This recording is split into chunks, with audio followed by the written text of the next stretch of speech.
Mesdames et messieurs, merci de nous recevoir chez vous et bienvenue dans ce bulletin d'information que d'ailleurs nous allons démarrer à Saint-Louis, notamment dans le quartier Bango, Hor, Khariala. Là-bas, les producteurs des cultures maraîchères rencontrent d'énormes difficultés et cela est dû par rapport également au prix de l'eau très élevé pour le pompage, raison pour laquelle ils demandent aux autorités de leur installer des panneaux solaires, mais aussi de s'activer de sorte que leur secteur soit développé. Notre correspondante à Saint-Louis est allée à leur rencontre, Nansadio. De la menthe, de l'oseille, de la laitue, entre autres produits, les activités de maraîchage occupent une place importante dans l'économie de la région de Saint-Louis. Ce secteur dans lequel l'ensemble des populations de Hor, Bango et Khariala s'adonnent pour subvenir à leurs besoins rencontre d'énormes difficultés aujourd'hui. Parce que nous avons une machine électrique pour pomper de l'eau. Et pour payer l'électricité, ça nous coûte cher. Les 2 mois, on paye 1 800 000. Et ça ne suffit même pas. Certains produits comme la menthe et les salades sont étalés sur le marché par les femmes, mais parfois la rareté des clients fait défaut. Elles souhaiteraient avoir une usine de transformation des produits locaux pour améliorer leur activité. Les femmes qui évoluent dans la production ou la vente de menthe sont confrontées à des problèmes pour écouler le produit. La seule solution pour améliorer notre travail est la mise en place d'une usine de conservation et de transformation. La présence des insectes ou d'herbes peut aussi réduire la croissance de la feuille de menthe. Il y a de l'herbe sur les plants. Nous utilisons également des produits pour éviter les insectes d'y accéder et de permettre aux feuilles de pousser normalement. La crue du fleuve a beaucoup impacté, souligne ce cultivateur. J'ai perdu tout mon champ là, à cause de l'eau. Oui, j'ai perdu tout mon champ. Depuis le mois de septembre, on n'a pas travaillé. Toutefois, il lance un appel à l'endroit des partenaires pour pouvoir bénéficier d'un panneau solaire en vue de limiter les difficultés liées au paiement des factures. La lutte contre les chasseurs plastiques reste la priorité de Moudfal, l'homme plastique. L'activiste environnemental s'adonne également dans le micro-jardinage et cela en visant à ce que l'environnement soit sain, mais et surtout fournir des produits agricoles frais aux populations. Lamine Goudjabi est allé à la rencontre de Moudfal. Écoutons son récit. La lutte contre l'utilisation des sachets plastiques a longtemps été considérée comme l'unique activité de Moudfal, plus connue sous le nom de l'homme plastique. Toutefois, cet activiste environnemental est engagé dans un autre challenge qui le passionne tout autant, le micro-jardinage. On ne se limite pas seulement à la sensibilisation sur le plastique. Nous sommes partout dans le secteur du jardinage, de l'agriculture et même de l'élevage. C'est pour cela que nous avons aménagé ces espaces. Nous y semons des plantes médicinales, mais aussi des plantes nourricières. Dans son champ, établi au cœur de la banlieue dakaroise, se déroulent diverses activités visant à promouvoir une éducation verte.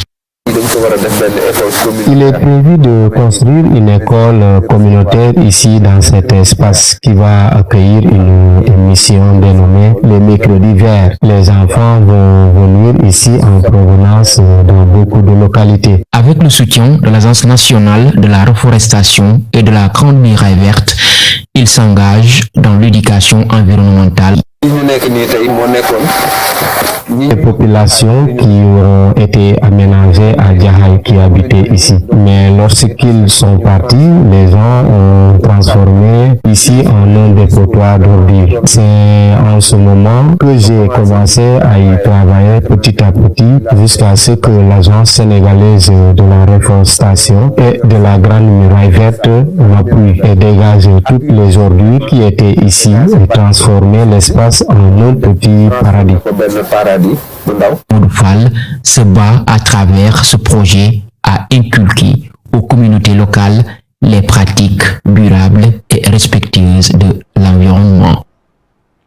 Lamine Goudiaby, en raison de problèmes de visibilité, le village artisanal de Soumbédioune, raison pour laquelle la Chambre de commerce de Dakar a pris l'initiative en cette période de biennale de leur offrir un site off pour leur permettre d'écouler leurs marchandises et aussi travailler à l'accessibilité. Cela a été notamment fait par la Chambre de commerce, nous dit son secrétaire général au bras tendu de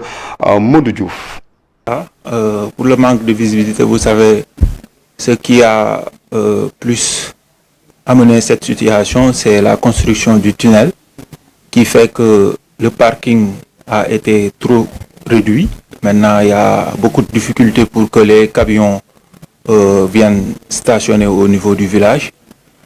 L'autre chose aussi, c'est le manque d'innovation des produits artisanaux qui sont exposés au niveau du village, puisque les artisans doivent au moins chaque 10 ans peut-être innover au niveau de leurs produits pour que ceux qui avaient acheté des produits il y a 10 ans puissent revenir acheter d'autres produits qui sont beaucoup plus améliorés par rapport à la qualité, mais aussi par rapport à l'aspect innovation. Bien sûr, dans ce cadre même, on est en train de travailler avec Revax. C'est un réseau qui englobe plusieurs pays, qui organise chaque année la Biennale de Dakar. D'ailleurs, le site officiel a été au niveau de Grand Théâtre de Dakar. Maintenant, on travaille avec les organisateurs pour avoir un site off ici au niveau du village artisanal de Soumbédioune. Donc, tout. Éducation à présent avec l'instauration de la cantine scolaire au lycée moderne de Rufisque. Enseignants, tout comme le corps professoral, l'administration, les élèves saluent également cette installation du fait que cela participe positivement à la qualité de l'enseignement, mais surtout également au bien-être des élèves, sauf que l'administration demande beaucoup plus de soutien pour permettre également à la réalisation de tous les objectifs. Un micro-trottoir réalisé sur le lieu par Mahmoud Afé. C'est une très bonne chose. Parce que les élèves, ils mangent, ils font tout, donc ils ne sont pas, stressés toute la journée. Parce qu'un élève qui ne mange pas, donc il finit stress et faiblesse en même temps. Mais s'ils mangent, là, ils sont productifs. Presque toutes les classes descendent à 17h. Si les élèves ont faim, ils doivent sortir au moins 250 ou bien 350 pour avoir quelque chose à manger. Est-ce que vous avez mangé du faim noir? Donc ça vraiment, au jour de cantine, ça ne se pose pas. On a des élèves que je n'ai jamais vus, mais qui sont tombés en classe parce qu'ils ont faim. Ils n'ont pas mangé, soit le censeur leur donne, ou bien le proviseur, ou bien on les amène. On ne peut pas peut-être aller bien subventionner tout, parce que l'éducation ça coûte cher. Maintenant, à travers les partenaires, on demande vraiment à l'État de les impliquer davantage, de multiplier ces cantines-là, parce que ça fait partie des intrants pédagogiques. Voilà, mesdames et messieurs, c'était tout pour ce bulletin d'information et merci de rester fidèles au programme de la RTC, notamment sur www.uracsenegal.sn. Merci et au revoir.